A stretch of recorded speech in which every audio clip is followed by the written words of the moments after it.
नमस्कार दोस्तों, बहुत बहुत स्वागत करता हूं आप सभी का आपके अपने चैनल बीकॉम कॉर्नर के ऊपर। आज का वीडियो बहुत ज्यादा स्पेशल और इंपॉर्टेंट होने वाला है तमाम बीकॉम प्रोग्राम और ऑनर्स के स्टूडेंट्स के लिए। उम्मीद करता हूं आप सभी इस वीडियो लेक्चर के दरमियान मेरे साथ आखिरी तक बने रहेंगे। और हाँ, अगर आपको ये वीडियो हेल्पफुल लगता है, कंटेंट यूजफुल लगता है, तो इस वीडियो को लाइक करके अपने तमाम दोस्तों के साथ शेयर जरूर करेंगे। तो विदाउट वेस्टिंग द टाइम चलिए शुरू करते हैं।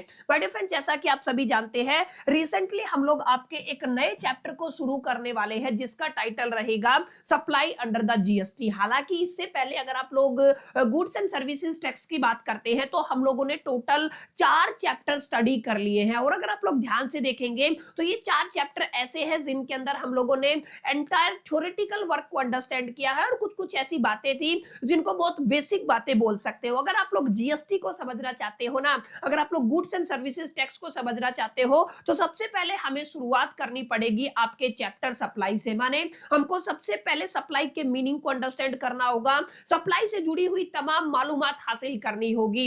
एक बार आपने सप्लाई को अंडरस्टैंड कर लिया ना, उसी के बाद आप लोग बहुत बुनियादी तौर पे बहुत डिटेल में जाकर के, बहुत गहराई में जाकर के जीएसटी को समझ पाएंगे। तो उम्मीद करता हूं ये जो चैप्टर है अपने आप में काफी इंपॉर्टेंस रखता है, न केवल आपके एग्जामिनेशन के पॉइंट ऑफ व्यू से बल्कि आपकी जो एक बेसिक अंडरस्टैंडिंग को डेवलप करने में भी। तो अब हम ज्यादा बातें ना करते हुए बढ़ते हैं लेक्चर की तरफ और समझने की कोशिश करते हैं हम एग्जैक्टली हमें इस पर्टिकुलर चैप्टर के अंदर क्या कुछ स्टडी करना है। देखिए, अगर आप लोग रोड मैप की बात करते हैं या क्लास के एजेंडा की बात करते हैं तो मैं आपको सीधा सीधा यही बताऊंगा। अगर आप लोग सप्लाई को समझना चाहते हो ना, तो जीएसटी लॉ के अंदर चाहे आप लोग आईजीएसटी एक्ट की बात कर लीजिए या सीजीएसटी एक्ट की बात कर लीजिए, आपको 2 इंपोर्टेंट सेक्शंस अंडरस्टैंड करने होंगे, पढ़ने होंगे, समझने होंगे, स्टडी करने होंगे। सर कौन से है वो 2 सेक्शन? सर सबसे पहला आपका आने वाला है, यहाँ पे आप लोग ये मान के चले, सबसे पहले हम लोग डील करेंगे आपके सेक्शन 7 के साथ। और सीरीज में आपको चलना है, हम लोग फिर किसको स्टडी करने वाले हैं? सेक्शन 8 को स्टडी करने वाले हैं। यानी कि सप्लाई को अंडरस्टैंड करने के लिए हमें कितने सेक्शंस के साथ डील करना होगा? 2 सेक्शंस के साथ डील करना होगा, सेक्शन नंबर 7, सेक्शन नंबर 8। हालांकि सेक्शन 7 के अंदर आपको मल्टीपल सब सेक्शन देखने को मिलेंगे, लेकिन वो सेक्शन 7 के अंदर ही कवर होंगे। अगर आप लोग एजेंडा की बात करते हैं, जैसा कि मैंने इनिशियली आपको बताया, तो आपको ध्यान ये रखना है, सर ये जो सेक्शन 7 है ना, इसके अंदर बेसिकली आप लोग सबसे पहले मीनिंग को अंडरस्टैंड करेंगे। सर किसके मीनिंग की बात हो रही है अभी बताता हूं। दूसरा आप लोग क्या समझेंगे? सर स्कोप को समझेंगे। किसको समझने वाले हैं? Meaning and scope of supply. माने सेक्शन 7 आपको केवल इसी चीज के साथ डील करना सिखाएगा कि सर सप्लाई का मीनिंग क्या होता है और सप्लाई के स्कोप्स क्या रहने वाले हैं। वहीं अगर आप लोग सेक्शन 8 की बात करते हैं तो आपको ध्यान रखना है, सर सेक्शन 8 आपको 2 चीजों के बारे में जानकारी देता है। एक तो आपका मिक्स और दूसरा क्या हो जाएगा माय डियर फ्रेंड्स, आपका कंपोजिट सप्लाई, जो अपने आप में काफी अहम, इंपॉर्टेंट और जरूरी आर्टिकल होने वाला है आपके एग्जामिनेशन के लिहाज से। और मोस्ट प्रोबेबली यहां से न केवल थ्योरेटिकल बल्कि प्रैक्टिकल क्वेश्चन भी आपके एग्जामिनेशन के अंदर पूछा जाता है। तो आपको थोड़ा ध्यान में रखना है, हम कितने सेक्शंस के साथ डील करने वाले हैं? केवल 2 ही सेक्शंस के साथ डील करने वाले हैं। सेक्शन नंबर 7 रहेगा, सेक्शन नंबर 8 रहेगा। सेक्शन नंबर 7 हमें meaning and scope of supply को समझाता है और सेक्शन नंबर 8 आप लोग ये मान के चले हमें आपकी कंपोजिट और मिक्स सप्लाई को समझाता है। ठीक है, अगर आप लोग थोड़ा सा और ध्यान देंगे ना, तो मैं आपको कुछ बातें और एडिशनल बताऊंगा, उसके बाद हम लोग चैप्टर की शुरुआत करने वाले हैं। माय डियर फ्रेंड्स, यहाँ पे ध्यान रखिएगा, आप अगर ध्यान से देखेंगे तो सप्लाई अपने आप में एक टैक्सेबल इवेंट होता है। माने आपकी जो सप्लाई वो क्या है? एक टैक्सेबल इवेंट है। और अगर आप लोग सप्लाई की बात करते हैं तो यहाँ पे एक बेसिक सी बात माय डियर फ्रेंड्स आपको ये समझनी है। देखिए 2 चीजें हैं, या तो आपकी सप्लाई होगी, यानी कि आप लोग क्या कहेंगे? यस कहेंगे, या तो आप लोग क्या कहेंगे? नो कहेंगे। हम लोग जीएसटी की बात कर रहे हैं, तो अगर आपका सप्लाई नहीं है, याद रखिएगा आपका सप्लाई नहीं है तो उसके ऊपर जीएसटी चार्ज नहीं होगा। बहुत बेसिक सी कैलकुलेशन है, समझ में आया? अगर आपका सप्लाई नहीं रहता है तो इसके ऊपर माय डियर फ्रेंड्स आप लोग क्या कहेंगे? आप लोग कह सकते हैं कि सर यहाँ पे जीएसटी चार्ज नहीं होगा। लेकिन अगर आपका सप्लाई है तो यहाँ पे ध्यान रखना है, 2 कैटेगरियां हमारे पास एग्जिस्ट कर सकती हैं कि या तो वो सप्लाई आपका टैक्सेबल रहेगा, सबसे पहली कैटेगरी किसकी है? आपकी टैक्सेबल की रहने वाली है। दूसरा किस कैटेगरी में रहने वाला है? वो आपका एग्जम्प्ट रहने वाला है। तो अगर आप लोग एग्जम्प्ट की बात करते हैं तो बहुत ऑब्वियस सी बात है, यहां पर भी जीएसटी नहीं लगेगा। अगर आपका सप्लाई टैक्सेबल रहेगा तो माय डियर फ्रेंड्स केवल और केवल इस केस में आपका जीएसटी लागू होने वाला है। ठीक है, तो बहुत बेसिक चीज मैंने आपको समझाने की कोशिश की है कि सर आपका सप्लाई होना जरूरी है। अगर आपका सप्लाई एग्जिस्ट नहीं करता है, अगर आपका सप्लाई नहीं है तो जीएसटी भी उसके ऊपर लागू नहीं होगा। और एक और चीज जो मैंने आपको समझाने की कोशिश की है दैट इज द सर अगर आपका सप्लाई है भी तो हमारे पास दो पॉसिबिलिटीज बनती है। पहली पॉसिबिलिटी क्या है कि वो टैक्सेबल पार्ट हो, दूसरी पॉसिबिलिटी क्या है वो एग्जम्प्ट पार्ट हो। अगर एग्जम्प्ट पार्ट है तो अगेन इसके ऊपर टैक्स चार्ज नहीं होगा, और अगर वो टैक्सेबल पार्ट के अंदर इंक्लूड किया गया है तो उसके ऊपर जीएसटी लगेगा। ठीक है, तो बहुत बेसिक बात आपको समझ में आई। अब जैसा कि मैंने आपको समझाया कि सर हमें सेक्शन 7 और सेक्शन 8 के साथ डील करना है, तो यहां पे आपको थोड़ा ध्यान में रखना है, हमें कुछ सेक्शंस को रीड करना होगा। जैसे आपको पता होना चाहिए सर हम सबसे पहले सेक्शन 7 के 1A को अंडरस्टैंड करने वाले हैं, यहां पे आप लोग इसको पढ़ेंगे। उसके बाद आप लोग रीड यहाँ पे अंडरस्टैंड करेंगे 1AA को, काफी इंपॉर्टेंट रहने वाला है। इसके बाद माय डियर फ्रेंड्स आप लोग सेक्शन 7(1) और सी को भी, सॉरी आप लोग किसको अंडरस्टैंड करने वाले हो, बी को अंडरस्टैंड करने वाले हो। काफी अहम इंपॉर्टेंट और जरूरी जानकारी मैं माय डियर फ्रेंड्स आपको दे रहा हूं। इसके अलावा अगर आप लोग ध्यान से देखेंगे ना तो यहाँ पे आप लोग सेक्शन 7(1) के अगर आप लोग सी को पार्ट को अंडरस्टैंड करते हो तो इसको आपको रीड करना है विद द शेड्यूल। में आपको बता देता हूं फर्स्ट के साथ। ठीक है, इसके अलावा अगर आप लोग ध्यान देंगे, अगर आप लोग 7(2) को अंडरस्टैंड करना चाहते हैं, याद रखिएगा किसकी बात कर रहा हूं मैं, आपके सेक्शन 7(2) की बात कर रहा हूं। सेक्शन 7(2) को 3 के साथ रीड करना होता है, लेकिन अगर आप लोग यहाँ पे ध्यान दीजिएगा सेक्शन 7 के कैपिटल 1A को आपको यहाँ पे रीड करना है, यानी कि ये आपका क्या रहेगा 1A रहेगा। इसको आपको रीड करना है विद द शेड्यूल सेकंड, और इसी तरीके से आपको क्या करना है, आपको सेक्शन 7 के 2 को अंडरस्टैंड करना है। किसके साथ अंडरस्टैंड करना है, विद द शेड्यूल 3। तो 3 शेड्यूल आपको रीड करने हैं, इनको आपको ध्यान में रखना है। और इसके अलावा अगर आप लोग ध्यान देंगे तो हम लोग किसको अंडरस्टैंड करने वाले हैं, आपके सेक्शन नंबर 8 को अंडरस्टैंड करने वाले हैं। यहाँ पे ध्यान दीजिएगा सेक्शन नंबर 8 आपका कंपोजिट सप्लाई को आपको बताने वाला है, एंड किसको समझाने वाला है, आपकी मिक्स्ड सप्लाई को समझने वाला है। ठीक है, तो बेसिक बेसिक बातें हैं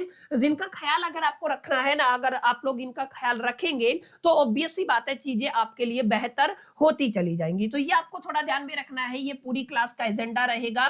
इन तमाम चीजों की जानकारी माय डियर फ्रेंड्स आपको रखनी है। ये सारी चीजें हम लोग 1 बाय 1 करके अपने लेक्चर के दरमियान पढ़ेंगे। और अगर आपने सारी चीजों को अंडरस्टैंड कर लिया, अच्छे से मेमोराइज कर लिया, लर्न कर लिया, तो डेफिनेटली सप्लाई से रिलेटेड कोई भी सवाल को आप लोग टैकल कर पाएंगे। ठीक है, तो हम लोग यहीं से शुरुआत करेंगे अपने लेक्चर की, कि हम सबसे पहले किसको डील करने वाले हैं, सेक्शन 7(1)A को डील करने वाले हैं। लेकिन इससे पहले हमें कुछ बेसिक जानकारी चाहिए, यानी कि हमें बेसिक टर्म्स को अंडरस्टैंड करना होगा जो हम लोग यहाँ पे बेसिकली यूज करने वाले हैं। माने इन पर्टिकुलर सेक्शंस को डील करते वक्त हम लोग कुछ बेसिक टर्मिनोलॉजी का इस्तेमाल करेंगे, कुछ डेफिनेशंस का इस्तेमाल करेंगे, जिनको अगर आप लोग पहले पढ़ लेते हैं तो डेफिनेटली जितने भी प्रोविजन, जितने भी लीगल प्रोविजन है, उन चीजों को समझने में आपको काफी सहूलियत होने वाली है, काफी आसानी होने वाली है। तो हम लोग सबसे पहले यहाँ पे दो इंपॉर्टेंट चीजों को समझेंगे। देखिए मैं आपको यहीं पे बता देता हूं, सबसे पहले हम लोग यहाँ पे गुड के मीनिंग को समझने वाले हैं,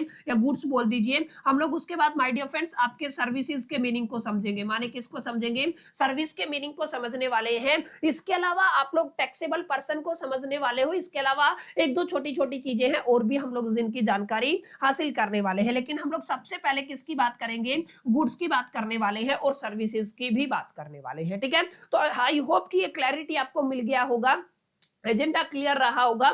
इस पर्टिकुलर चैप्टर के अंदर पूरा का पूरा क्या कुछ रोड मैप रहेगा। और जैसा कि मैंने इनिशियल लेवल पे आपको बताया कि सर सप्लाई की बात करते हो तो सप्लाई अपने आप में क्या होता है, एक टैक्सेबल इवेंट होता है। इस बात को भी आपको अपने ख्याल में रखना है। और इस चैप्टर के अंदर हम केवल ये समझेंगे कि सप्लाई है या नहीं, सप्लाई के अंदर क्या क्या चीजें इंक्लूड होती है, क्या क्या चीजें एक्सक्लूड होती है। जीएसटी का प्रैक्टिकल इंप्लीमेंटेशन हम लोग नेक्स्ट चैप्टर के अंदर पढ़ने वाले हैं। समझ में आया? तो यहां तक आई होप कि आपको एक क्लैरिटी मिला होगा कि सर इस पर्टिकुलर चैप्टर के अंदर हम किन किन चीजों के साथ डील करने वाले हैं। सबसे पहले माय डियर फ्रेंड्स हम लोग शुरुआत करते हैं आपकी पहली डेफिनेशन से, दैट इज द गुड्स की डेफिनेशन क्या होती है। अगर आप लोग ध्यान से देखेंगे ना तो गुड्स के अंदर रखा गया है हर एक मूवेबल प्रॉपर्टी को। याद रखिएगा किसको रखा गया है, मूवेबल प्रॉपर्टी को। माने अगर आप लोग यहाँ पे ध्यान देंगे ना तो सबसे पहले आपको क्या रखना है, आपको मूवेबल प्रॉपर्टी रखना है। माने जितने भी आपकी मूवेबल प्रॉपर्टी है ना वो क्या कहलाती है, जीएसटी के अंदर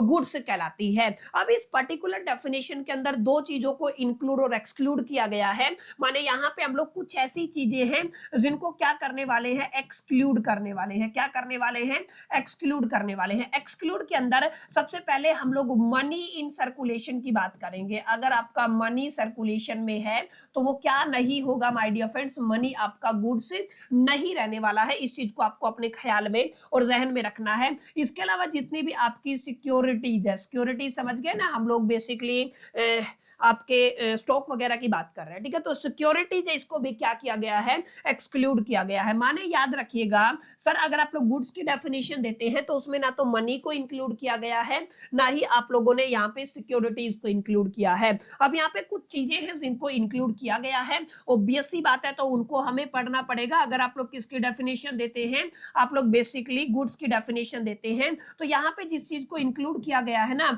उनको हम लोग जानते हैं एक्शनेबल क्लेम के नाम से। किसके नाम से जानते हैं, एक्शनेबल क्लेम के नाम से जानते हैं, ठीक है। अब ये एक्शनेबल क्लेम क्या होता है अभी मैं नेक्स्ट स्लाइड में आपको समझाने वाला हूं। तो बेसिक डेफिनेशन है, जब भी आप लोग गुड्स की बात करेंगे ना माय डियर फ्रेंड्स, सर आपसे पूछा जाए अगर जीएसटी के रेफरेंस में बात करते हैं गुड्स का क्या डेफिनेशन होता है, तो गुड्स का मतलब होता है सर एवरी मूवेबल प्रॉपर्टी, हर एक movable property except money in circulation and second क्या है, सिक्योरिटीज। इनको छोड़ करके सब किस चीज में आ जाएंगे, आपके गुड्स की कैटेगरी में आ जाएंगे, ठीक है। तो this is all about the goods. और अगर आप लोग सर्विसेज की बात करते हैं तो सर्विसेज के अंदर बिल्कुल बेसिक डेफिनेशन दी गई है। जो भी चीज गुड्स के अलावा बच गई है, माने गुड्स के अलावा एक्सेप्ट गुड्स जो भी चीजें हैं वो सब किसके अंदर आ जाएंगी, वो सर्विसेज के अंदर आ जाएंगी। सर अब गुड्स के अलावा क्या क्या बच गया, ध्यान रखिएगा गुड्स के अंदर क्या क्या इंक्लूड नहीं किया गया, मनी सर्कुलेशन और सिक्योरिटीज इंक्लूड नहीं किया गया है, तो ये चीजें आपकी यहाँ पे आपके सर्विसेज के अंदर भी इंक्लूड नहीं की गई है। यानी अगर आप लोग शॉर्ट फॉर्म में कहना चाहें तो इस चीज को ऐसे कंक्लूड कर सकते हैं, सर आपका सर्विसेज होता है अदर देन, किसकी बात कर रहे हैं हम लोग, सर्विसेज का मतलब हम लोग कहेंगे एनीथिंग अदर देन। किसके अदर देन, हम सबसे पहले गुड्स को छोड़ देंगे, किसको छोड़ देंगे, गुड्स को छोड़ देंगे। फिर हम लोग किसको छोड़ने वाले हैं, मनी इन सर्कुलेशन को छोड़ने वाले हैं। और उसके अलावा हम किसको छोड़ने वाले हैं, बेसिकली सिक्योरिटीज को छोड़ने वाले हैं। तो तमाम चीजों को छोड़ करके जितनी भी चीजें बच जाती हैं वो किस कैटेगरी के अंदर फॉल करती हैं, आपकी सिक्योरिटीज के अंदर फॉल करती है। समझ में आया, तो ये आपको इंपॉर्टेंट बात है, इसको ध्यान रखना है। अब यहाँ पे एक और चीज आपको ध्यान रखनी है, यहाँ पे सेकंड पॉइंट क्या लिखा हुआ है, ध्यान रखिएगा। अगर आप लोग यहाँ पे कोई भी ऐसी एक्टिविटी करते हैं जहां पर आप लोग क्या करते हैं, यूज ऑफ मनी, किसका यूज करते हैं, पैसे का यूज करते हैं, और कन्वर्जन ऑफ द मनी, किसकी बात कर रहे हो आप लोग, कन्वर्जन ऑफ द मनी की बात कर रहे हो। माने पैसे का इस्तेमाल हो रहा है या पैसे के कन्वर्जन का इस्तेमाल हो रहा है। जैसे आपने डॉलर से इंडियन रुपीस में कन्वर्जन कराया है और उसके ऊपर कुछ कंसिडरेशन दिया है, कुछ एक्स्ट्रा चार्ज दिया है, तो इस तरीके का जो एक्टिविटी है ना वो किस कैटेगरी के अंदर आता है, सर्विस के अंदर आता है। लेकिन मनी इन सर्कुलेशन सर्विस के अंदर नहीं आएगा। आपको याद क्या रखना है, क्या आएगा आपके सर्विस के अंदर, अगर आप लोग सर्विस से रिलेटेड कोई भी कन्वर्जन करते हैं, सॉरी पैसे से रिलेटेड कोई भी कन्वर्जन करते हैं, बाई कैश कर लीजिए या फिर आप लोग किसी भी अदर मोड में कर लीजिए, ये क्या कहलाता है माय डियर फ्रेंड्स, ये आपका सर्विस कहलाता है। बस यहाँ पे एक शर्त ये है कि यहाँ पे कंसिडरेशन चार्ज होना चाहिए, उसके ऊपर ये अपने आप में कोई अपना पैसा जैसे चार्ज लेते हो, सर्विस चार्ज लेते हो ना, वैसे चार्ज लेते हो, तो ये क्या कहलाएगा, आपका सर्विस कहलाएगा। तो सिंपल, कोई लफड़ा नहीं है, बिल्कुल बेसिक सी डेफिनेशन है। एक साइड में गुड्स को याद कीजिए, एक साइड में सर्विसेज को याद कीजिए। गुड्स का मतलब क्या है, सर हर एक मूवेबल प्रॉपर्टी पैसे को छोड़ करके, सिक्योरिटीज को छोड़ करके क्या कहलाता है, गुड्स कहलाता है। और गुड्स के अलावा जो भी बच गया, माने गुड्स को छोड़ करके, मनी को छोड़ करके और सिक्योरिटीज को छोड़ करके जो भी बच गया वो किसके अंदर आएगा, सर्विस के अंदर आएगा। मनी का अगर कन्वर्जन हो रहा है विद ए कंसीडरेशन तो वो भी किसके अंदर आएगा, सर्विस के अंदर आने वाला है, ठीक है। और यहाँ पे मनी के अंदर आपने एक्शनेबल क्लेम्स को इंक्लूड किया है, जैसे आपका सट्टा वगैरह हो गया, इस तरीके की जो चीजें हैं ना, जो भी जहां से पैसा आता है, तो उनको क्या बोलते हैं आप लोग, उनको बोलते हो my dear friends actionable claim. जैसे मैं कुछ एग्जांपल दूं, आप कह सकते हो अनसिक्योर्ड डेप्थ हो गया, लॉटरी हो गया, बैटिंग हो गया, गैम्बलिंग हो हो गया। समझ में आया? ये तमाम चीजें किसकी डेफिनेशन के अंदर आती हैं? एक्शनेबल क्लेम की डेफिनेशन के अंदर फॉल करती हैं। तो यहां तक हमने क्या पढ़ा है? यहां तक हमने पढ़ा हमारे चैप्टर का एजेंडा क्या रहेगा, और सबसे पहले हमने कुछ बेसिक डेफिनेशन के अंदर गुड्स की डेफिनेशन को अंडरस्टैंड किया है, और हमने किसकी डेफिनेशन को अंडरस्टैंड किया है? सर्विसेज की डेफिनेशन को अंडरस्टैंड किया है। अब यहाँ पे याद रखिएगा एक्शनेबल क्लेम की डेफिनेशन भी हम लोग पढ़ सकते हैं। मैंने बताया एक्शनेबल क्लेम का मतलब means a claim to any depth, माने एक्शनेबल क्लेम का मतलब क्या होता है सर? जब भी आप लोग एक्शनेबल क्लेम की बात करते हैं तो तीसरी इंपॉर्टेंट डेफिनेशन रहने वाली है, किसका मतलब होता है? क्लेम टू एनी डेप्थ, यानी कि किसी भी डेप्थ को अगर आप लोग क्लेम करते हैं ना तो वो क्या कहलाएगा? एक्शनेबल क्लेम कहलाएगा। याद रखिएगा, अदर देन सिक्योर डेप्थ, किसकी बात हो रही है? सिक्योर डेप्थ by the mortgage of a immovable property और hypothetic place of a movable property. ठीक है, तो बेसिक बात आप लोग याद रखिएगा। यहाँ पे एक्शनेबल क्लेम के अंदर आप लोग किन किन बातों को इंक्लूड करके चल सकते हैं, मैंने अभी भी आपको बताया था। आप लोग किसकी बात कर सकते हैं माय डियर फ्रेंड्स? आप लोग स्पेसिफिकली क्या बोलते हो आप इसको? अनसिक्योर्ड डेप्थ की बात कर सकते हैं, बैटिंग की बात कर सकते हैं, लॉटरी की बात कर सकते हैं, और गैम्बलिंग की बात कर सकते हैं। अब ये फैमिली क्या होता है ये मैं अगली स्लाइड के अंदर जब इसके ऊपर हम लोग चर्चा करेंगे ना तब हम इसके ऊपर डिस्कशन करेंगे। अभी के लिए आपको केवल दो डेफिनेशंस को अंडरस्टैंड करना है, गुड्स को अंडरस्टैंड करना है, अलोंग विद आपको किसको अंडरस्टैंड करना है? आपकी सर्विसेज को अंडरस्टैंड करना है। अगर आप लोग ये दोनों बातें समझ गए ना तो हम लोग आसानी से किसको समझ पाएंगे? हम लोग सेक्शन 1 के सबसेक्शन ए को बड़ी प्यार से समझ पाएंगे। एक इंपॉर्टेंट बात और बता देता हूं, यहाँ पे सेक्शन 1A आपकी सप्लाई की मीनिंग को समझाता है, क्योंकि हमने शुरुआत इसी चीज से की थी सर, अगर आपका सप्लाई है और सप्लाई भी टैक्सेबल है तो जीएसटी चार्ज होगा, नहीं तो नहीं होगा। तो यहाँ पे सबसे पहली रिस्पॉन्सिबिलिटी हमारी क्या बनती है सर? हम किसको समझे? हम यहाँ पे समझे बेसिकली सप्लाई के मीनिंग को। तो सप्लाई के मीनिंग की जो एक्सप्लेनेशन है वो हमारे जीएसटी लॉ के अंदर सेक्शन 7(1)(a) के अंदर एक्सप्लेन की गई है। और यहाँ पे मैं बेसिक तीन चीजें आप सभी के साथ शेयर करूंगा।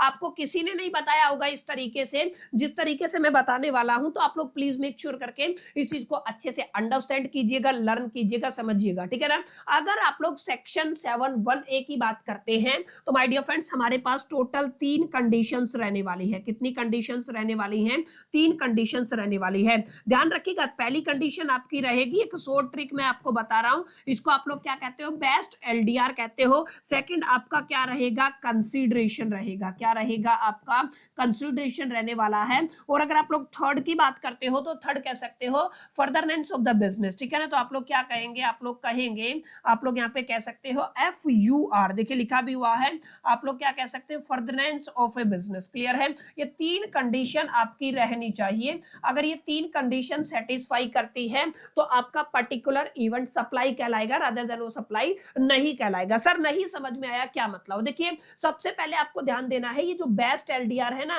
ये आपका शॉर्ट एब्रिविएशन या आप लोग कह सकते हो निमोनिक्स है। बी का मतलब होता है आपका बार्टर। क्या होता है? बी का मतलब माय डियर फ्रेंड्स आपका क्या रहने वाला है? बार्टर रहने वाला है। ई का मतलब होता है एक्सचेंज, एस का मतलब होता है सेल, टी का मतलब होता है ट्रांसफर, एल का मतलब होता है लीज, और एल का मतलब होता है लाइसेंस, डी का मतलब होता है डिपोजल, और आर का मतलब होता है रेंटल। माने टोटल अगर आप लोग देखेंगे 2, 4, 6 और 8 चीजों में से अगर कोई भी इवेंट होता है तो वो क्या कहलाता है? वो पहली कंडीशन को सेटिस्फाई करता है। किसकी पहली condition? We are talking about the supply. Supply के अंदर आपका क्या क्या होना चाहिए? बेस्ट एलडीआर होना चाहिए। बी का मतलब होता है बार्टर हो सकता है, ई का मतलब एक्सचेंज हो सकता है, एस का मतलब सेल हो सकता है, टी का मतलब ट्रांसफर हो सकता है। समझ में आया ना? टी का मतलब क्या हो सकता है? ट्रांसफर हो सकता है। एल का स्क्वायर है, एल 2 बार है, यहाँ पे ध्यान दीजिएगा, एल कितनी बार है? 2 बार है। तो पहले एल का मतलब लीज या फिर whatever you can say license, यानी कि लीज और लाइसेंस होना चाहिए। और अगर आप लोग डी की बात करते हैं तो डिस्पोजल होगा, और आर की मीनिंग की बात करेंगे तो रेंटल होगा। इन 8 इवेंट के अंदर से कोई भी इवेंट होता है तो वो आपकी सप्लाई की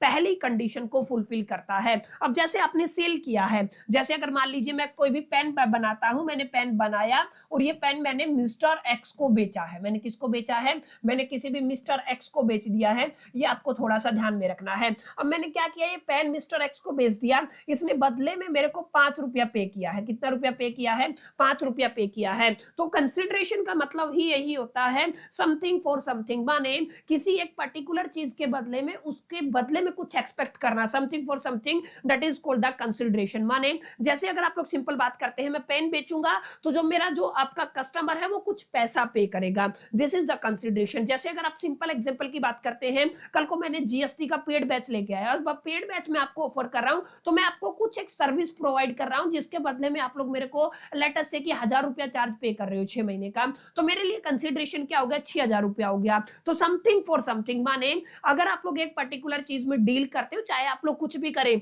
बार्टर हो, एक्सचेंज हो, सेल्स हो, ट्रांसफर हो, लीज हो, लाइसेंस हो, डिस्पोजल हो या रेंटल हो, उसके साथ कंसिडरेशन जुड़ा हुआ जरूर होना चाहिए। विदाउट द कंसिडरेशन वो सेकंड कंडीशन को जस्टिफाई नहीं करता है। और तीसरा क्या रहने वाला है? That is a furtherance of the business, माने आपका बिजनेस होना चाहिए। सिंपल एग्जांपल से मैं आपको समझाता हूं, जैसे लेट अस से कि मैंने क्या किया, मैंने एक पर्टिकुलर मोबाइल खरीद लिया, ठीक है, मेरे पास मान लीजिए 14 प्रो मैक्स मैंने अपना खरीदा। अब मैंने उसको 2 महीना यूज करके ना, और मैंने एक पर्सन को सेल कर दिया। ध्यान से समझिएगा, मैंने क्या किया, एक पर्सन को क्या कर दिया, उसको सेल कर दिया। लेट अस से उसने मेरे को 1 लाख रुपया पे किया है, उस फोन के लिए मेरे को कितना पे किया है? 1 लाख रुपया पे किया। देखिए, सबसे पहले मैंने पर्सन को बेचा है माने सेल किया है, तो पहली कंडीशन सेटिस्फाई होगी, बेस्ट एलडीआर के अंदर आता है। उसने मेरे को कंसिडरेशन भी दिया, कंसिडरेशन के बदले में मैंने उसको मोबाइल दिया, उसने मेरे को 1 लाख रुपया दिया। अब ध्यान रखिएगा, तीसरी कंडीशन क्या है? तीसरी कंडीशन है आपका क्या होना चाहिए? वो बिजनेस होना चाहिए। क्या मैं फोन का धंधा करता हूं? क्या मैं फोन का बिजनेस करता हूं? तो तीसरी कंडीशन में क्या आ गया? नो आ गया। तो ये जो आपका पर्टिकुलर इवेंट है, ये सप्लाई नहीं होगा। इस बात को आपको अपने ख्याल में और जहन में रखना, ठीक है ना? समझ में आया? तो ये आपका बिजनेस होना चाहिए। क्या होना चाहिए? बिजनेस होना चाहिए, ठीक है? तो ये एक बेसिक रूल है, बेसिक नियम है। सर, जब भी आप लोग सप्लाई की डेफिनेशन की बात करते हैं, तो यहाँ पे हमें 3 कंडीशंस को सेटिस्फाई करना है।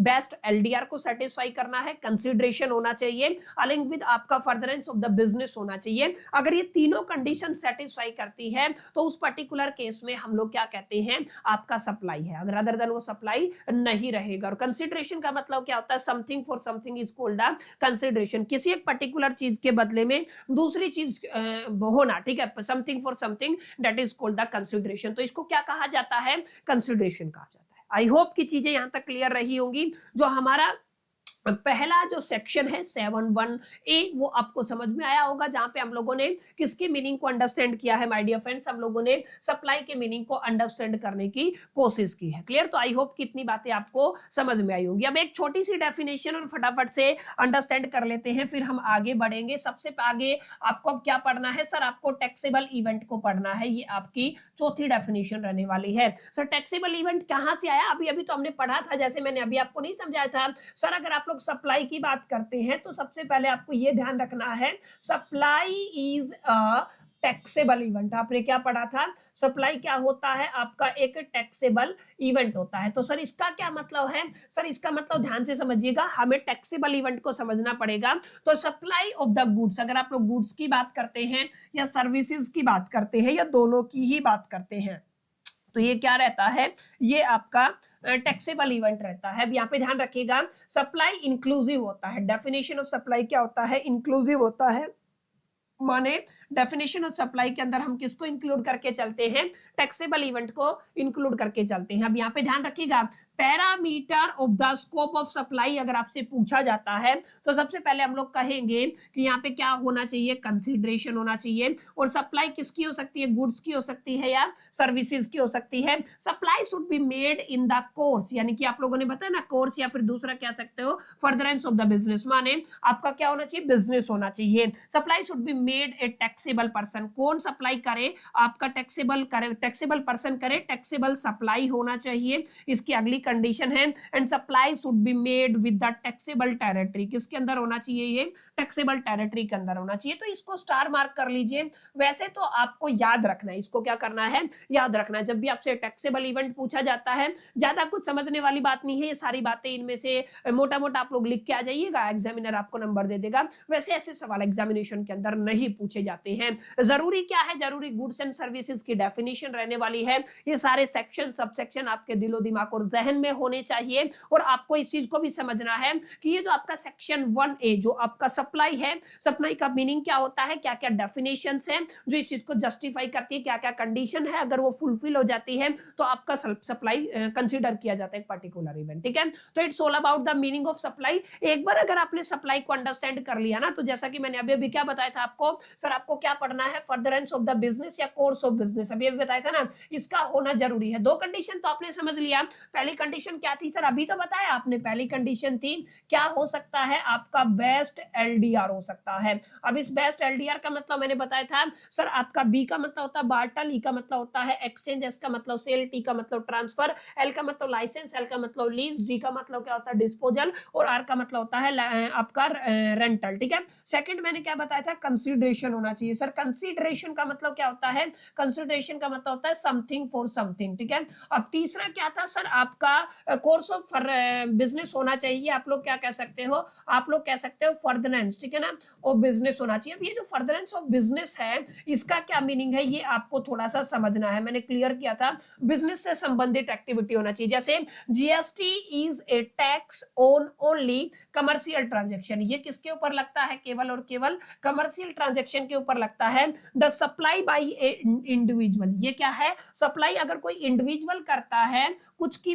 खुद की पर्सनल कैपेसिटी के ऊपर, तो उसके ऊपर क्या नहीं होगा, no GST unless it fall in the business. समझ में आया ना, यानी कि पर्सनल कैपेसिटी के ऊपर अगर कोई भी पर्सन किसी भी चीज को क्या करता है, सप्लाई करता है, तो वो आपकी किस कैटेगरी में नहीं आएगी, वो आपकी सप्लाई की कैटेगरी में नहीं आएगी। जैसे एक और एग्जांपल मैं आपको देता हूं, लेट अस से अभी अभी मैंने आपको बताया ना, मैंने क्या किया है, एक मोबाइल परचेज किया है। क्या किया है, मोबाइल परचेज किया है, और मैंने किसके लिए लिया था, पर्सनल यूज के लिए लिया था, और 2 साल मैंने इसको यूज किया, फिर मैंने इसको क्या किया, सेल कर दिया है किसको, एक मोबाइल डीलर को। ठीक है, such sale of a mobile by Amit would not be consider as a supply, इस तरीके की सप्लाई को क्या नहीं कंसीडर किया जाएगा, सप्लाई नहीं कंसीडर किया जाएगा under the GST, because the supply is made by Amit is not in the course और ए फर्दरेंस ऑफ द बिजनेस। समझ में आया, यानी ये उसका धंधा नहीं था, ये उसका बिजनेस की क्राइटेरिया नहीं था, ये उसने अपनी पर्सनल कैपेसिटी पे इस चीज को सप्लाई किया है, जो यहाँ पे बेसिकली किसको जस्टिफाई नहीं करता है, तीसरे पॉइंट को जस्टिफाई नहीं करता है। दैट्स व्हाई यहाँ पे आप लोग क्या कहेंगे, यहाँ पे क्या होगा सर, आपका नो जीएसटी होगा। ठीक है, अगर तीनों कंडीशन सेटिस्फाई करती हैं तो उस टाइम पे आप लोग क्या कहेंगे, सर यहाँ पे आपका जीएसटी यस होने वाला है, लगने वाला है। समझ में आया, तो यहाँ पे आपको इस चीज को भी बड़ा ध्यान से समझना है। कई बार ये छोटा क्वेश्चन पूछ लिया जाता है, जैसे आपको कहते हैं ना कि आपको पर्टिकुलर कमेंट करना है, ठीक है, शॉर्ट नोट लिखना है, तो अक्सर दिल्ली यूनिवर्सिटी के अंदर इस तरीके के सवाल भी पूछ लिए जाते हैं। आप ध्यान रखिएगा, जब आप एक बार ये समझ लेते हो, सर सेक्शन 7(1)(a) को आपने समझा, किसको समझा, सेक्शन अभी अभी मैंने समझाया ना, सेक्शन 7(1)(a) को आपने समझा, जहां पे आपने किसकी बात की है, आपने सप्लाई की डेफिनेशन की बात की है। अब आपको ध्यान क्या रखना है, सेक्शन 7(1)(a) को अंडरस्टैंड करना है, जहां पर आप लोग किसकी बात करेंगे, सप्लाई बाय ए अनइनकॉर्पोरेटेड बॉडी, किसकी बात करेंगे, सप्लाई बाय ए अनइनकॉर्पोरेटेड बॉडी, याद रखिएगा किसकी बात करेंगे, सप्लाई बाय ए अनइनकॉर्पोरेटेड बॉडी, ऐसी बॉडी जो क्या है, अनइनकॉर्पोरेटेड है, अगर वो उसके मेंबर्स को कुछ सप्लाई करती है ना, तो वो पर्टिकुलर किस तरीके से ट्रीटमेंट होगा, ध्यान रखिएगा, अनइनकॉर्पोरेटेड बॉडी है, ठीक है ना, क्या है, आपकी अनइनकॉर्पोरेटेड बॉडी है, और वो अपने मेंबर्स को सप्लाई करती है, तो उस पर्टिकुलर केस में आपका कौन डील करता है, सेक्शन 7(1)(a) डील करता है। जैसे अगर आप लोग ध्यान से देखेंगे तो यहाँ पे ध्यान दीजिएगा, यहाँ पे बेसिक सी बात बताता हूँ, ये आपका क्लब है, क्या है, ये आपका कोई भी XYZ क्लब है, और क्लब का मतलब आप लोग ये समझे, ये कैसा है, आपका अनइनकॉर्पोरेटेड बॉडी रहने वाला है, क्या रहने वाला है, आपका अनइनकॉर्पोरेटेड बॉडी, क्या है, ये आपका अनइनकॉर्पोरेटेड बॉडी रहने वाला है। बेसिक बात समझ में आई, ये कैसी बॉडी है, अनइनकॉर्पोरेटेड बॉडी है, और इसने इसके मेंबर को कुछ सप्लाई किया है, ठीक है, क्या किया है, अपने मेंबर को कुछ सप्लाई किया, क्या किया है, सप्लाई किया है। अब यहाँ पे ध्यान रखना, अगर उस सप्लाई के बदले मेंबर ने कंसीडरेशन दिया है, याद रखिएगा, या तो कंसीडरेशन यस होगा या तो कंसीडरेशन नो होगा। समझ में आया, या तो कंसीडरेशन यस होगा या तो कंसीडरेशन नो होगा। तो ऑब्वियस सी बात है, अगर कंसीडरेशन नो है तो यहाँ पे आपका सप्लाई भी क्या क्या रहेगा, नो रहेगा। लेकिन अगर उसने कंसिडरेशन दिया तो ऑब्वियस सी बात है यहाँ पे सप्लाई हो रहा है तो ये क्या हो जाएगा, सप्लाई भी यस हो जाएगा। ठीक है, तो ये आपको थोड़ा ध्यान में रखना है। यहाँ पे ये एग्जाम्पल मैंने जो आपको दिया है लिखा भी हुआ है, आप लोग दोनों पॉइंट को क्या कर सकते हैं, पढ़ सकते हैं। ठीक है, तो जब भी कोई भी एक अनइनकॉर्पोरेटेड बॉडी है वो उस अपने खुद के ही मेंबर को कोई सप्लाई प्रोवाइड करता है along with the consideration, तो वो सप्लाई की डेफिनेशन में इंक्लूड होगा। उसके ऊपर आपको क्या पे करना पड़ेगा, उसके ऊपर आपको जीएसटी पे करना पड़ेगा। ठीक है, ये बेसिक सा नियम है, बेसिक सा रूल है। ये सारी बातें यहाँ पे इसके अंदर लिखी हुई है, लीगल प्रोविजन के अंदर यू कैन रीड। और ये यहाँ पे देखिएगा, यहाँ पे क्या लिखा हुआ है, सेक्शन 7(1)(a) क्लियर है। और यहाँ पे साफ साफ लिखा हुआ है supply by an unincorporated body. ये किसके द्वारा है, एक अनइनकॉर्पोरेटेड बॉडी द्वारा सप्लाई किया जाता है। तो कई बार एग्जामिनर आपको घुमाने के लिए स्टडी टाइप क्वेश्चन देता है तो वहां पे रेफरेंस भी मांग लेता है इस पर्टिकुलर सेक्शन का, या कहता है बताइए इस पर्टिकुलर सिचुएशन में क्या कुछ रहने वाला है। समझ आया? तो यहाँ पे काफी अहम इंपॉर्टेंट और जरूरी जानकारी मैंने आपको दी। अभी तक हमने क्या पढ़ा है सर, अभी तक तो बहुत बेसिक बातें पढ़ी हैं। हमने सेक्शन 1A को पढ़ लिया है सर, हमने सेक्शन 1AA को पढ़ लिया है और हमने बेसिक बेसिक बातों की मालूमात हासिल की है। जैसे सेक्शन 1A किसको डील करता है, सप्लाई की डेफिनेशन को। यहाँ पे सप्लाई किसके द्वारा होता है, बाय एन अनइनकॉर्पोरेटेड बॉडी। अब आपको ध्यान देना है, हम किसके बारे में बात करने जा रहे हैं, आपके सेक्शन 7(1)(b) के बारे में। किसके बारे में, बी के बारे में। और साथ साथ मैं अभी आपको पढ़ा दूंगा हम लोग किसके साथ डील करेंगे, सेक्शन 7(1)(c) के बारे में भी डील करने वाले हैं। दोनों सेक्शंस को एक साथ पढ़ाने वाला हूं और ये दोनों ही सेक्शन याद रखिएगा किस पर्टिकुलर टॉपिक की टैगलाइन के अंदर आते हैं। याद रखिएगा इंपोर्टेशन ऑफ द सर्विस के अंदर आते हैं। किसके अंदर आते हैं, इंपोर्टेशन ऑफ सर्विस के अंदर आते हैं। याद रहेगा किसके अंदर आते हैं, इंपोर्टेशन ऑफ सर्विस। माने कोई भी सर्विस क्या हो रही है, इंपोर्ट हो रही है, तो उस केस में हम लोग किन सेक्शंस के साथ डील करने वाले हैं, हम लोग डील करने वाले हैं आपके सेक्शन 7(1)(b) और सेक्शन 7(1)(c) के साथ। यहाँ पे देखिएगा सेक्शन 7(1)(c) भी साथ साथ लिखा हुआ है, 1B भी साथ साथ लिखा हुआ है। टॉपिक हमारा ये रहने वाला है, इसको आपको ध्यान में रखना है। अब कुछ चीजें हैं जिनका ख्याल आपको रखना है, काफी अहम जरूरी और इंपॉर्टेंट डिस्कशन रहेगा,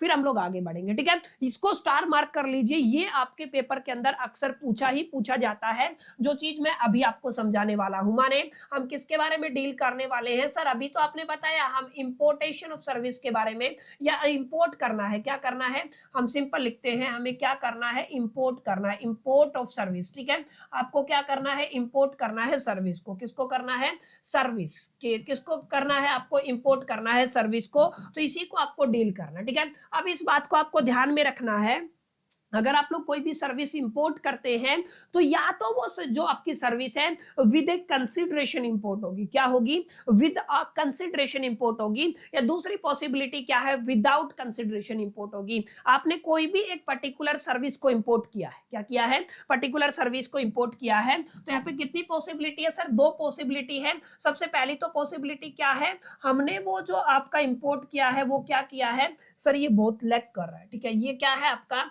हमने जो भी बेसिकली सर्विस को इंपोर्ट किया है, मैं पेन का थोड़ा सा सिस्टम चेंज कर लेते, चलिए, हमने क्या किया है, कोई भी सर्विस को इंपोर्ट किया है तो हम क्या कह सकते हैं, हमने विद कंसिडरेशन उसको इंपोर्ट किया है। क्या किया है, हमने उसको विद कंसिडरेशन इंपोर्ट किया है। क्या किया है, हमने उसको विद कंसिडरेशन इंपोर्ट किया है। दूसरी पॉसिबिलिटी क्या है सर, दूसरी पॉसिबिलिटी है विदाउट कंसिडरेशन। क्या कह सकते हो आप लोग इसको, विदाउट कंसिडरेशन। ठीक है, ऐसे लिखता हूं मैं इसको, तो आप लोगों की दूसरी पॉसिबिलिटी क्या है, विदाउट कंसिडरेशन रहेगा। याद क्या रखना है, याद ये रखना है विद कंसिडरेशन वाला मामला आपके सेक्शन 1B के अंदर आने वाला है। ठीक है, किसके अंदर आने वाला है, सेक्शन 1B के अंदर आने वाला है। ये विदाउट कंसिडरेशन वाला मामला है, ये आपका सेक्शन 7(1)(c) के अंदर आने वाला है। समझ में आया? तो ये भी आपको थोड़ा ध्यान में होना चाहिए, लीगल प्रोविजन कौन सा किससे जुड़ा हुआ। ठीक है, थोड़ा पेन काम नहीं कर रहा है, सिस्टम आई थिंक लैग कर रहा है, तो राइटिंग पे थोड़ा सा कॉम्प्रोमाइज कीजिएगा। ठीक है, तो विद कंसिडरेशन, विदाउट कंसिडरेशन, याद क्या रखना है, विद कंसिडरेशन किसके साथ आता है, 7(1)(b) के अंदर आता है। अब आपको ध्यान रखना है, जो भी सप्लाई आपने इंपोर्ट किया है, जो भी सप्लाई आपने क्या किया है, इंपोर्ट किया है, जो भी सप्लाई आपने क्या किया है, इंपोर्ट किया है, क्या वो आपके बिजनेस के लिए है, यानी कि वो किसके लिए है, आपके बिजनेस के लिए यस है, या दूसरी पॉसिबिलिटी क्या है, आपके बिजनेस के लिए क्या रहने वाला है, वो नो रहने वाला है। क्या रहने वाला है, बिजनेस के लिए नो रहने वाला है। अब ध्यान रखिएगा, चाहे आपने आपने बिजनेस के लिए लिया हो चाहे आप लोगों ने बिजनेस के लिए नहीं लिया हो, आपको सिंपल सा मामला ये याद रखना है, इस पर्टिकुलर सिचुएशन के अंदर वो पर्टिकुलर क्या कहलाएगा, वो आपका सप्लाई कहलाएगा। क्या कहलाएगा? सप्लाई कहलाएगा, और इसके ऊपर आपको जीएसटी पे करना पड़ेगा। तो सिंपल सी बात है, आपको ध्यान रखना है, अगर इंपोर्टेशन ऑफ सर्विस की बात करते हैं तो विद कंसिडरेशन की बात करेंगे ना, तो वो आपने बिजनेस के लिए लिया हो, पर्सनल यूज के लिए लिया हो, किसी के लिए भी आपने सर्विस को इंपोर्ट किया है, व्हाट एवर द सिचुएशन, वो सप्लाई होगा और सप्लाई के ऊपर आपको जीएसटी पे करना पड़ेगा। ये बात आपको अपने ख्याल में रखनी है, ठीक है। अब यहाँ पे ध्यान क्या देना है, अगर आप विदाउट कंसिडरेशन की बात करते हैं, 7(1)(c) की बात करते हैं, विदाउट कंसिडरेशन की बात करते हैं, तो सर यहाँ पे हमें दो चीजें देखनी पड़ती हैं। पहला तो हमें ये देखना पड़ता है, ये जो आपका पर्टिकुलर सर्विस आपने विदाउट कंसिडरेशन इंपोर्ट किया है, या तो वो आपके रिलेटिव पर्सन ने इंपोर्ट किया होगा, या तो वो आपके डिस्टिंक्ट पर्सन ने क्या किया होगा, उसके थ्रू इंपोर्ट किया होगा। समझ में आया? तो या तो वो सर्विस किसकी है, रिलेटिव पर्सन के रेफरेंस में है, या तो वो डिस्टिंक्ट पर्सन के रेफरेंस में। काफी बार सवाल पूछा जाता है, तो आगे आने वाले लेक्चर में मैं आपको रिलेटिव पर्सन और डिस्टिंक्ट पर्सन की डेफिनेशन देने वाला हूं, ठीक है। तो पहली पॉसिबिलिटी क्या है, रिलेटिव पर्सन या डिस्टिंक्ट पर्सन हो सकता है। दूसरी पॉसिबिलिटी क्या रहने वाली है माय डियर फ्रेंड्स, अनरिलेटिव पर्सन की रहने वाली है। और अगर आपका अनरिलेटिव पर्सन है तो वो आपका सप्लाई नहीं होगा। क्या नहीं होगा? सप्लाई नहीं होगा। याद रखिएगा, क्या नहीं होगा? आपका सप्लाई नहीं होगा। क्या नहीं होगा? सप्लाई नहीं होगा। और अगर आपका सप्लाई नहीं होगा तो आप लोग क्या कह सकते हैं, सर नो जीएसटी। आपका क्या नहीं होगा? जीएसटी लागू नहीं होगा। समझ में आया? और अगर आपने रिलेटिव पर्सन से क्या किया है, इंपोर्ट किया है, तो यहां पे भी आपको थोड़ा ध्यान में रखना है, सर किसके लिए, बिजनेस के लिए किया है कि बिजनेस के लिए, न पर्सनल यूज के लिए किया है। पर्सनल यूज के लिए किया है तो यहाँ पे ना सप्लाई होगा, ना इसके ऊपर जीएसटी लागू होगा। लेकिन अगर आप लोग बिजनेस के लिए लेके आए हो तो आप लोग क्या कह सकते हो, सर यस ये क्या होगा, सप्लाई, और इसके ऊपर जीएसटी लागू होगा। सिस्टम लैग कर रहा है इसलिए राइटिंग बिगड़ गया है, इसको थोड़ा सा एक साइड में रख करके ना चीजों को आपको अंडरस्टैंड करना, आई थिंक वजह से, ठीक है। समझ आया? तो आई होप कितनी क्लैरिटी आपको रही होगी। तो यहाँ पे याद रखना है, इंपोर्ट ऑफ सर्विस अगर आप लोग करते हो तो विद कंसिडरेशन है तो सेक्शन 1B के अंदर चला जाएगा, विदाउट कंसिडरेशन है सेक्शन 1C के अंदर चला जाएगा। अगर विद कंसिडरेशन की बात करते हो तो बिजनेस के लिए लिया है, पर्सनल यूज के लिए लिया है, सप्लाई होगा। दोनों ही सिचुएशन में जीएसटी पे करना पड़ेगा। लेकिन विदाउट कंसिडरेशन है तो याद रखिएगा, अनरिलेटिव पर्सन से हुआ है तो वो सप्लाई नहीं होगा, रिलेटिव पर्सन से या डिस्टिंक्ट पर्सन से हुआ है तो आपको याद रखना पड़ेगा बिजनेस के लिए है या बिजनेस के लिए नहीं है। बिजनेस के लिए नहीं है तो सप्लाई भी नहीं होगा, बिजनेस के लिए है तो सप्लाई होगा। सिंपल सी बात, ठीक है।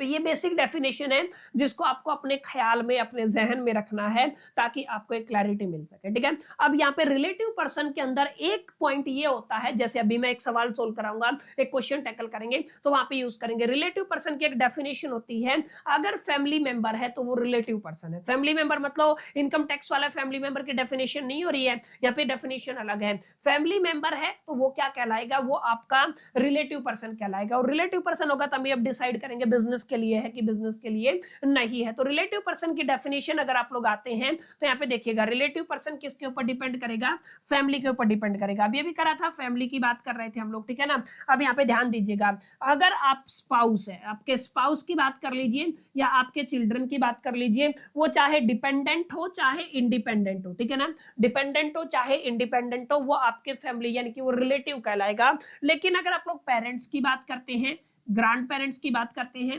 ब्रदर एंड सिस्टर की बात करते हैं, ये सारे person if they are wholly और मेनली, ये जो पर्सन है यानी कि parent, grand parent, brother and sister, ये आपके ऊपर डिपेंड होने चाहिए। अगर आपके ऊपर डिपेंड है ये, तो ये क्या कहलाएंगे, आपके रिलेटिव कहलाएंगे। समझ में आया? तो ये दो बातें हैं जिनका ख्याल रखना है। और जो फैमिली मेंबर है वो क्या कहलाते हैं, रिलेटिव पर्सन की एक कंडीशन को सेटिस्फाई करते हैं। दैट्स व्हाई हम उसको किस में रखते हैं, रिलेटिव पर्सन की कैटेगरी में रखते हैं। अब जो आपको चार्ट समझना है वो आप सभी के सामने है, जैसा कि मैंने अभी अभी सारी चीजों को क्लैरिटी दिया। 7(1)(b) के अंदर हम विद कंसिडरेशन की बात करते हैं, विदाउट कंसिडरेशन 7(1)(c) के अंदर चला जाता है। कंसिडरेशन के साथ अगर आपने बिजनेस के लिए लिया है या बिजनेस के लिए नहीं लिया है, दोनों ही केस में सप्लाई यस रहेगा, आपको जीएसटी पे करना पड़ेगा। पड़ेगा, समझ में आया। लेकिन अगर विदाउट कंसिडरेशन लेते हैं तो रिलेटिव पर्सन या डिस्टिंक्ट पर्सन है या फिर अनरिलेटिव पर्सन है। अनरिलेटिव पर्सन है तो सप्लाई नहीं होगा, सप्लाई नहीं होगा तो आप लोग क्या कह सकते हैं सर, नो जीएसटी, क्लियर है। लेकिन अगर आप लोग यहाँ पे ध्यान देते हैं रिलेटिव पर्सन के अंदर अगर आपने बिजनेस के लिए लिया है तो आपका सप्लाई भी यस होगा और माय डियर फ्रेंड्स आपका जीएसटी भी यस होगा। लेकिन अगर आपने बिजनेस प्रोस्पेक्टिव से नहीं लिया है तो सप्लाई भी नो होगा और ऑब्वियस सी बात है सप्लाई नहीं होगा तो जीएसटी तो कहां से ही लगेगा। तो इसको स्टार मार्क कर लीजिए, यहां से 101% एक सवाल पूछा जाता है, काफी इंपॉर्टेंट, जरूरी और ये अहम आर्टिकल रहने वाला है, अहम सेक्शन रहने वाला है। हालांकि हमने किसकी बात की है, सेक्शन 1B की बात की है, साथ साथ हमने सेक्शन 1C को भी कवर किया है, ठीक है। अब आगे हम लोग पढ़ेंगे विद शेड्यूल 1, जिसको आप लोग आगे जाके डिटेल में पढ़ोगे। बहरहाल वो आगे की बातें हैं, अभी के लिए आप लोग केवल इन्हीं चीजों पे माय डियर फ्रेंड्स फोकस कीजिएगा। एक एग्जांपल लेता हूं ताकि आपको क्लैरिटी हो सके और आप लोग समझ पाए कि क्वेश्चन के ऊपर अप्रोच कैसे लेना। जैसे यहाँ पे कोई मिसिज राशि है जो रिसीव करती है एक लीगल एडवाइस, एक सर्विस को रिसीव करती है, किससे, उसके पर्सनल प्रॉब्लम के लिए। देखिए बिजनेस के लिए है कि पर्सनल है, पर्सनल है। अब उसने पेड किया है 1000 पाउंड, याद रखिएगा क्या किया है, 1000 पाउंड। तो यहाँ पे ऑब्वियस सी बात है सर्विस इंपोर्ट हुआ है, क्या हुआ है आपका, सर्विस इंपोर्ट हुआ है। अगर सर्विस इंपोर्ट हुआ है तो आपको ये याद रखना विद कंसिडरेशन है या विदाउट कंसिडरेशन है, सर विद कंसिडरेशन है। तो विद कंसिडरेशन में चार्ट में क्या था, बिजनेस के लिए हो, पर्सनल यूज के लिए हो, वो सप्लाई होगा, क्या होगा, सप्लाई होगा, जीएसटी उसके ये सप्लाई होगा और उसके ऊपर जीएसटी आपको पे करना पड़ेगा। समझ में आई बेसिक बात मैंने क्या समझाया। सर क्वेश्चन कैसे टैकल करना है ये देखिए, विद कंसिडरेशन है या विदाउट कंसिडरेशन है, उसके बाद आगे मामला बढ़ेगा। जैसे ये क्वेश्चन है, ध्यान रखिएगा ये क्वेश्चन है, ठीक है। सेकंड क्वेश्चन क्या कहता है, what will be your answer if both of them are real sister. दोनों क्या होती, रियल सिस्टर होती, दोनों क्या होती, रियल सिस्टर होती। अब रियल सिस्टर है तो मैंने बताया था अगर वो वाली सिस्टर आप पे डिपेंड है, अगर वो वाली सिस्टर आप पे डिपेंड है तो ये रिलेटिव की कैटेगरी में जाएगा। एंड मिसिज राशि received a legal advice for her business, उसने किसके लिए लिया है, बिजनेस के लिए लिया है। सी डिडंट पे एनी कंसिडरेशन, अब इसने अगर कंसिडरेशन पे नहीं किया है तो यहाँ पे देखिएगा क्योंकि ये इसकी रियल सिस्टर है, ये क्या है, इसकी रियल सिस्टर है। और रियल सिस्टर का मतलब किस कैटेगरी में चली गई है, रिलेटिव पर्सन की कैटेगरी में चली गई है। और रिलेटिव पर्सन के अंदर ध्यान रखिएगा उसने ये लीगल एडवाइस अपने बिजनेस के लिए लिया है और बिजनेस के लिए लिया है तो ये सप्लाई होगा, क्या होगा, आपका सप्लाई होगा। समझ में आया। तो ये क्या होगा माय डियर फ्रेंड्स, आपका सप्लाई होगा। यहाँ पे समझ में आया ना, without consideration relative person with business, तो ये क्या हो जाएगा, सप्लाई होगा और इसके ऊपर आपको जीएसटी पे करना पड़ेगा, ठीक है। तो it's all about the my dear friends section 1B and 1C, ठीक है। तो ये कुछ बातें थी माय डियर फ्रेंड्स लेक्चर 1 के अंदर जिनको हमने आज की क्लास के अंदर कंक्लूड किया, बेसिक डेफिनेशंस को समझा और मेजरली मैंने आप सभी के साथ चर्चा किया 4 सेक्शंस को। सबसे पहले हमने किसको पढ़ा है, हम लोगों ने आपके सेक्शन नंबर 7(1)(a) को पढ़ा है। उसके बाद हम लोगों ने सेक्शन नंबर 7(1)(a) को पढ़ा है। उसके बाद हमने सेक्शन 1B को पढ़ा है और उसके बाद हम लोगों ने सेक्शन 1C को पढ़ा है। और आई होप कि ये चीजें क्लियर रही होंगी। अब आगे अगली क्लास में हम लोग शुरुआत करेंगे आपके topic that is the relative person कौन होते हैं, डिस्टिंक्ट पर्सन कौन होते हैं, फिर जो भी आपके सेक्शंस बचे हुए हैं हम वहां पे कैरी फॉरवर्ड करने वाले हैं। बड़े ही इंटरेस्टिंग आर्टिकल आएंगे जिनको अगर आप लोग पढ़ते हैं तो डेफिनेटली जीएसटी के अंदर आपका इंटरेस्ट इंक्रीज होएगा, बढ़ेगा, उसमें इजाफा होगा। उम्मीद करता हूं माय डियर फ्रेंड्स आज का ये जो पहला क्लास है, इंट्रोडक्शन क्लास है, ये आपको पसंद आया होगा, सेशन समझ में आया होगा, वीडियो अच्छा लगा होगा। वीडियो अच्छा लगा तो इस वीडियो को लाइक जरूर कर दीजिएगा, दोस्तों के साथ शेयर करना मत भूलिएगा। पहली दफे चैनल पे आए हैं तो सब्सक्राइब करके बेल आइकन को जरूर प्रेस कर दीजिएगा। इस वीडियो के अंदर इतना ही, मिलते हैं नेक्स्ट वीडियो के अंदर, जब तक के लिए तो all the best, keep learning.